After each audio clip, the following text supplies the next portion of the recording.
News at 6. Thanks for joining us tonight. The stage is set for the first presidential debate between President Donald Trump and Democratic challenger Joe Biden. Our Alex Tejada has a preview of tonight's showdown that might look and feel different due to the pandemic, but promises to be one of the most viewed in history. Alex.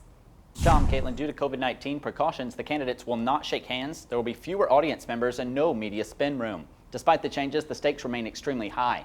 We spoke to our political analyst Chad Israelson about what to expect from this first of 3 scheduled showdowns. In some ways, the debates are heightened because this is it. There aren't going to be a lot of opportunities to address the entire nation. But tonight at 8, Trump and Biden will have the chance to do so. Israelson believes the president will attack Biden's ability to run the country, whereas Biden will focus on Trump's pandemic response and tax returns. It's a really delicate balancing act for someone like Biden. Trump knows what works for him, and he knows what's going to appeal to his base. Trump really isn't in a position where he's trying to widen tremendously the amount of people that are going to vote for him.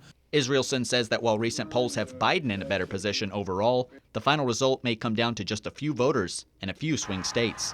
Trump got to be president by winning Pennsylvania, Michigan, and Wisconsin by a combined less than 80,000 votes. If those 3 are to flip, or if they were to flip, then Biden's going to win. Israelson believes Trump's bashing of Biden's intelligence might actually help the Democratic challenger if he has a decent debate and defies low expectations. They're going to say, hey, Biden did well. He did better than expected. And it's all about perception. Much more than reality, these debates are about perception. One stumble, what you don't want to do is faceplant, though.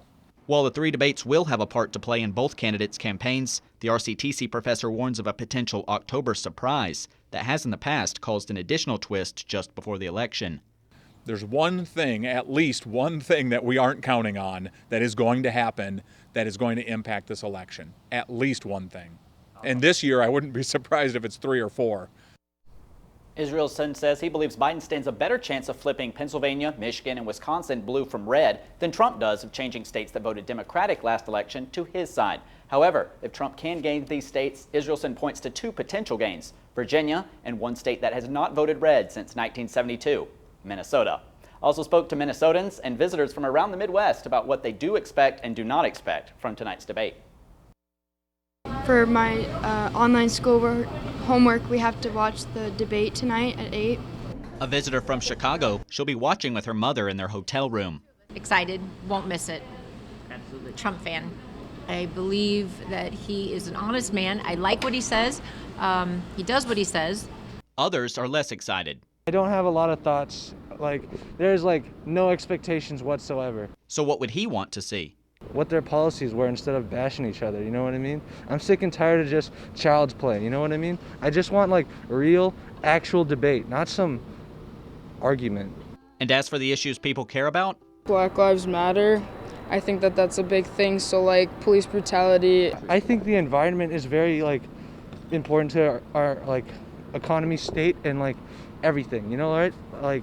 I want greener energy, I want just more efficient way of life, you know what I mean? Other hot topics include the president's Supreme Court nomination. Yeah, I think he fully should. It says he's president. Yeah, and so the liberals make me upset right now because they think that he should not have.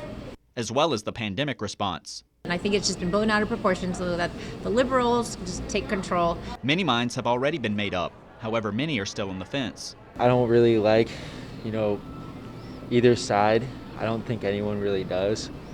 But we need someone that's going to run this country the right way. Probably find out a little bit more before I vote. I haven't registered yet, but people are telling me to do it, so I probably will eventually.